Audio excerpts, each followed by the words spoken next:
Tu viens de finir ton buste au crochet et tu dois attaquer les emmanchures, tu dois attaquer la partie délicate de joindre tes fils sous ton aisselle pour pouvoir commencer la longueur de ta manche. Mais là, tu sais pas trop comment faire pour joindre ton fil sans que ça fasse de trous sous les bras et de manière à ce que tous les frottements que ton vêtement va devoir absorber ne créent pas une usure trop visible ou en tout cas trop tôt. Eh bien, je vais te montrer aujourd'hui comment on va pouvoir faire ça, comment on va pouvoir joindre son fil de manière à ne pas créer de trous dans la jointure de la manche. Et je vais te montrer également comment cacher le fil avec lequel tu vas démarrer cette manche afin de limiter les dégâts liés à l'usure des frottements sous l'aisselle quand tu vas porter ton vêtement. C'est parti! Voici l'ouvrage avec lequel je vais te montrer comment commencer ta jointure sous les manches. Ici, on a le côté des épaules, là c'est le col, et ici c'est la manche. Donc j'ai une plutôt grosse manche à faire, et là avec mes deux marqueurs de maille, je vois où est le début et la fin de ma manche. Quand tu crochettes, n'hésite pas à utiliser des marqueurs de maille à tout va. Ils servent à ça, ils servent vraiment à ne jamais être perdu quand tu dois faire tes ouvrages. Donc quand tu crées ta manche, mets bien des marqueurs de maille pour savoir où elle commence, où elle finit, les différences avec le buste.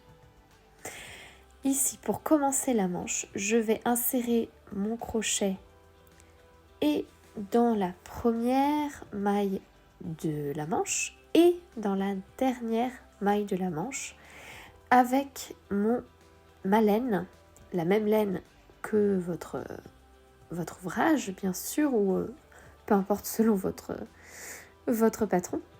Vous insérez le crochet dans la dernière maille de la manche et dans la première maille de la manche.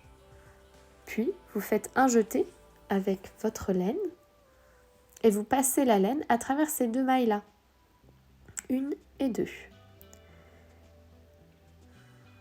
Et ensuite, vous pouvez faire votre maille en l'air ou vos deux mailles en l'air selon le patron. Ici, je dois faire une maille en l'air à la hauteur d'une bride, puisque c'est le patron de mon gilet Sarzo homme. Et chaque tour commence par une maille en l'air à la hauteur d'une bride.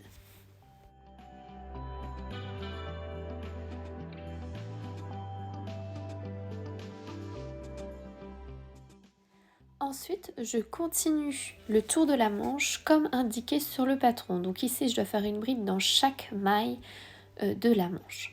Je commence bien en faisant une bride dans la première maille de la manche, celle où il y a un marqueur, et je finirai mon tour avec une bride dans la dernière maille de ma manche sur lequel il y a un marqueur. C'est très important. La jointure sous les bras, où on passe dans la première et la dernière maille, ça ne compte pas comme une maille.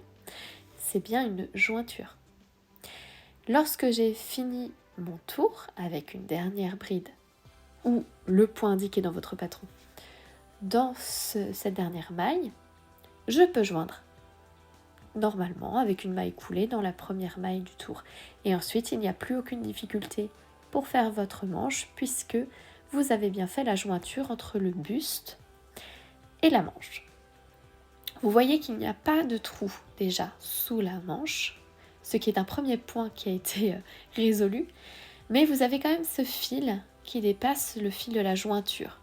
Et ce fil, il est vraiment très intéressant pour pouvoir faire des petites coutures en aller-retour tout autour des points fragiles sous l'aisselle pour pouvoir solidifier ce point-là qui est un point de frottement important et qu'on ne veut pas abîmer trop vite.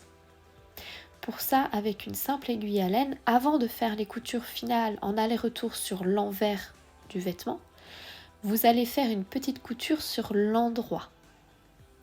Avec l'endroit, vous allez piquer dans les mailles qui sont tout autour de cette jointure, petit à petit.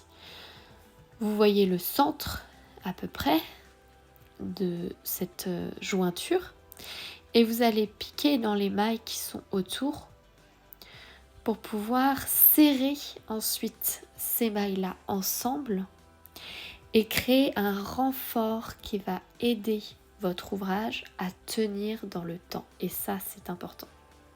Lorsque vous avez fini, vous piquez dans le milieu de cette emmanchure pour passer à l'envers du vêtement et vous faites une couture classique en aller-retour pour pouvoir cacher le fil et le couper. Voilà, j'espère que cette vidéo vous aura bien aidé à créer une emmanchure solide et sans démarcation. À la prochaine!